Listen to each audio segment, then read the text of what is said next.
ئێمەی پزیشکان هەمیشە ئامۆژگاری نەخۆشەکانەکەین کە شەکرەیان بەرز نەبێت. بەڵام ئایازانن کە دابەزینی شەکرە ئەکرێ مەترسیەکی گەورەتر دروستکە لەسەر ژیانی توشبەکە. دکتۆر جەمالم پزیشکی پسپۆری نەخۆشی شەکرم لە تاوەری تەندروستی سمارتەوە.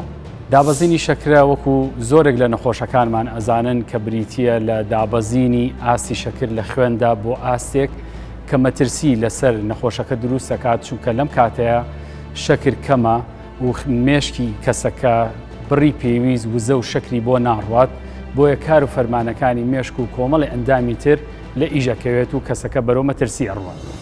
دابەزینی شەکرە بریتیە لە کەمبوونەوەی شەکر بۆ ئاستێک کە لە 70 ملیگرام پێردیسیلیتر کەمتر بێت. هەتا ئەم ئاسە کەمتر بێت، کاریگەریەکان و نیشانەکانی قورسترە بێت. هەموو کەسانی کە شەکرەیان هەیە بە ئاستی جیاواز مەترسی ئەویان هەیە کە شەکرەیان دابەزێت. بە تایبەتی ئەو کەسانی کە شەکری جۆری یەکیان هەیە و شەکرەکان باش کۆنتترۆل نییەواتە بەرزبوونەوە و دابەزینیان هەیە، و ئەو کەسانی شەکری جۆری دویان هەیە و دەرزی ئینسۆلین بەکارێنن و هەنێ دەرمانی تر بۆ شەکرەکان بەکارێنن لە ڕێگەی حەبەوە، یاخود ئەو کەسانی کە تەمەنیان سەرکەوتووە و بە حکمی ئەوەی تەمەنەکان لەسەر و شەستەوەی و کۆمەڵی نەخۆشی تریان هەیە، ئەگەری دابەزینی شەکرەیان زیاترە لەوانی تر. ئەو بەڕێزانی کە نەخۆشی سزبوونی گورچیلە و نەخۆشەکانی جگەر و هەنێ جۆری نەخۆشی تریان هەیە، هەموو ئەمانە پێکەوە مەترسیان هەیە کە تووشی دابەزینی شەکرە بن. نیشانەکانی دابەزینی شەکرە بریتیە لە چی؟ بریتیە لە لەرزین، دەستیە لەرزێ، لەشیە لەرزێ، عرەقە کاتەوە تووڕە ئەبێ، هەز بە لیانی دڵیەکە کە خێراترە لە جاران، دڵ تێکەڵاتنی تووژە بێت، هۆش و تەرکیزی کەم ئەبێتەوە و لەوانەیە کەسەکە تووڕە بێت. ئەگەر زوو دەستنیشانی حاڵەتەکە نەکات و چارەسەری نەکات، لەوانێ بێتە هۆی لە هۆشخۆچوون و بورانەوە و دواتر خوانەخواست ئەگەری مردنیشی هەیە ئەگەر کەسەکە لە کاتی پێویستە چارەسەر وەرنەگرێت. چۆن بزانین کە شەکرەکەمان دابەزیوە؟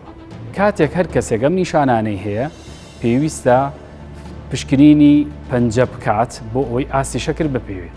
ئەگەر پشکنینەکە لە 70 کەمتر بوو، ئەمە ئیسەلمێنێکە کەسەکە تووشی دابەزینی شەکرە بوو، پێویستە چارەسەری بکات. چارەسەرەکە زۆر ئاسانەوە لە زۆربەی شوێنەکان بەردەستە، بەس گرنگ ئەوەیە کەسەکە زوو دەستنیشانی دابەزینەکە بکە و زوو چارەسەری بکە. چارەسەرەکە بریتیە لە بەکارهێنانی 150 مل واتە کووپێک شەربەت یان بیپسی کە شەکری تایە، یاخود یەک کەوچکی چێشت شەکری ئەوەی کە لە ماڵەوە بەکارێنین، پێوتێت تەیبڵ شوگە، ئەی کاتە ناو پەرداخی ئاوە و ئیتوێنێتەوە و ئەی خوات.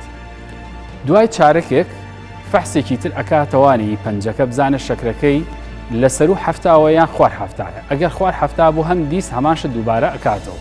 لە هەمان کاتە پێویستەکە پاڵپشتێکیش بۆ ئەم شەکرە بەکاربێنێ کە خواردوێتی، ئەویش بە بەکارێنانی پارچەیەک نان یاخود پارچەیەک کێک یاخود یەک پەرداخ شیر لە دوای شەکراوەکەی کە یخواتەوە بۆ ئەوەی شەکرەکەی دوای ئەوە بەرەو دابەزین نەڕواتەوە. یەک تێبینی زۆر گرنگم هەیە بۆ ئەو کەسانی کە بۆ هۆی دابەزین شەکرەکەەوە تووشی لە هۆشخۆچوو نەبن، توانای قودیانیان نییە، تکاتان لە یەکەم نابێ بە زۆر شتی بنێ.